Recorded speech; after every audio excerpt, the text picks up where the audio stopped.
గ్రామ వార్డు సచివాలయ ఉద్యోగుల సమస్యలు పరిష్కరించాలని పిఠాపురం ఎంపీడీఓకి సచివాలయ ఉద్యోగుల సంఘ నాయకులు వినతి పత్రాన్ని అందజేశారు. ఈ సందర్భంగా సచివాలయ ఉద్యోగుల కాకినాడ జిల్లా అధ్యక్షులు భాష మాట్లాడుతూ ఎస్డబ్ల్యూఎస్ రేషనలైజేషన్ మరియు బదిలీల గురించి గ్రామ వార్డు సచివాలయ ఉద్యోగుల పదోన్నతులు జాబ్ చార్టులు అమలు చేయాలని సచివాలయ ఉద్యోగుల అన్ని శాఖల తరపున విన్నపం అందజేస్తున్నామని వారు తెలిపారు.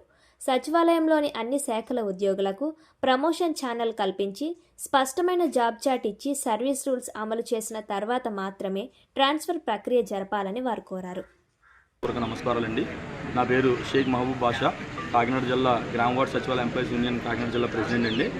ఈరోజు మేము అందరం కూడా రాష్ట్ర వ్యాప్తంగా ఎక్కడైతే ఈ జిల్లా మరియు మండల స్థాయిలో ఈరోజు రిప్రజెంటేషన్స్ అనేవి ఇవ్వడం జరుగుతుంది.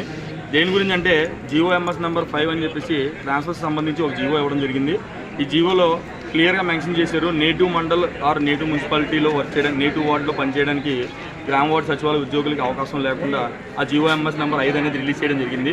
కానీ ఈ జీఓఎంఎస్ నెంబర్ 5 వల్ల చాలామంది ఉద్యోగులు చాలా ఇబ్బందులు పడుతున్నారండి.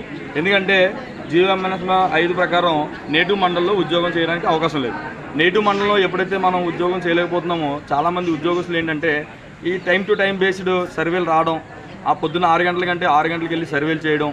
ఈరోజు మీరు గవర్నమెంట్ని కావాలంటే గవర్నమెంట్ కూడా వెరిఫై చేసుకున్నట్లయితే ప్రతి సర్వే కూడా రిపోర్ట్ని ముందుకు తీసుకెళ్లేది ఒక గ్రామ సచివాలయ ఉద్యోగి మాత్రమే.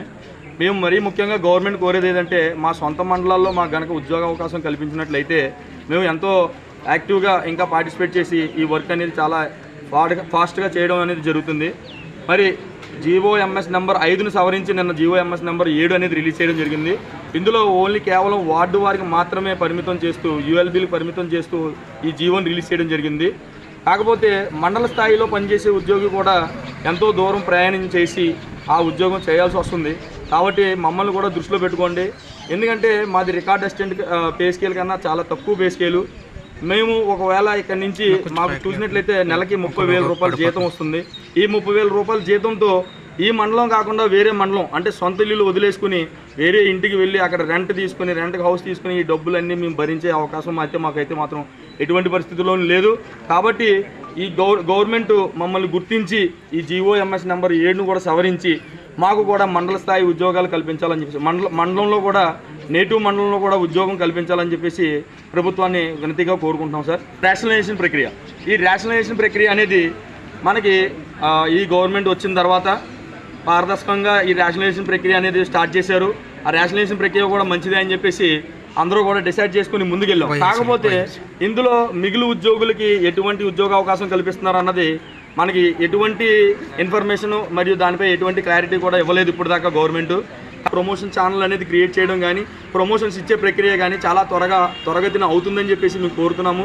ప్రమోషన్స్ వచ్చినట్లయితే చాలామంది ఉద్యోగులు ప్రమోషన్స్ వచ్చి దానికి మూవ్ అవ్వడం జరుగుతుంది. తర్వాత ట్రాన్స్ఫర్స్ ప్రక్రియ అనేది చేసినట్లయితే మరీ ఉద్యోగులకి మేలు చేసిన ప్రభుత్వం ఈ 9 ఏరియర్స్ పెండింగ్ ఉన్నాయి. అవి కూడా మాకు గవర్నమెంట్ ఇచ్చినట్లయితే మా ఉద్యోగస్తులకి ఆ శాలరీ బేస్డ్గా కొంచెం ఓరటన జరిగినట్టు మేము ఇప్పుడు ప్రభుత్వము ఈ యొక్క గ్రామ వార్డు సచివాలయ ఉద్యోగులకి బదిలీ ప్రక్రియ మొదలెట్టింది. దీనిలో భాగంగా జీవో నెంబరు 5ని చేస్తూ సవరణ చేస్తూ 7 అనేది ఈరోజు జారీ చేయడం జరిగింది. ఈ జారీలో భాగంగా మున్సిపాలిటీలో ఉన్నటువంటి వార్డు వాళ్ళందరికీ కూడా వార్డులో ఉండేలాగా మున్సిపాలిటీలో ఉండేలా జీవో సవరించారు. అదేవిధంగా మాకు కూడా 5ని సవరించి మాకు సొంత మండలాల్లో పనిచేసే హక్కు కల్పించవలసిందిగా మేము ప్రభుత్వాన్ని కోరుకుంటున్నాం. మరీ ముఖ్యంగా దీనికి మెయిన్ కారణం ఏంటంటే ఈరోజు మా యొక్క శాలరీస్ చాలా చిన్న స్థాయి శాలరీసు. కాబట్టి మాకు ఈ యొక్క శాలరీస్తో మేము పక్క మండలాలకు వెళ్ళి ట్రావెలింగ్ బేర్ చేసుకుని మేము ఈ యొక్క ఉద్యోగం చేయడం అనేది చాలా ఆర్థికపరమైనటువంటి ఇబ్బందులు ఎదుర్కొంటాము. కాబట్టి ఇవన్నీ ప్రభుత్వం దృష్టిలో పెట్టుకుని మాకు సొంత మండలాల్లో బదిలీ ఇవ్వాల్సిందిగా మేము ప్రభుత్వాన్ని కోరుతున్నాం. అదేవిధంగా ఈ రేషనలైజేషన్ ప్రక్రియలో మిగిలిన ఉద్యోగులను ఏం చేస్తారనేది ప్రభుత్వంగా ముందుగా క్లారిటీ ఇచ్చిన తర్వాతే మాకు బదిలీ ప్రక్రియ చేస్తే మాకు మరింత ఉత్సాహంగా ఉంటామని చెప్పేసి మేము ప్రభుత్వాన్ని కోరుకుంటున్నాం. కాబట్టి ఈ అవకాశం జీవో నెంబర్ 5ని సవరించి మాకు సొంత మండలాల్లో పనిచేసే హక్కు కల్పించవలసిందిగా ప్రభుత్వాన్ని మరీ కోరుకుంటున్నాం.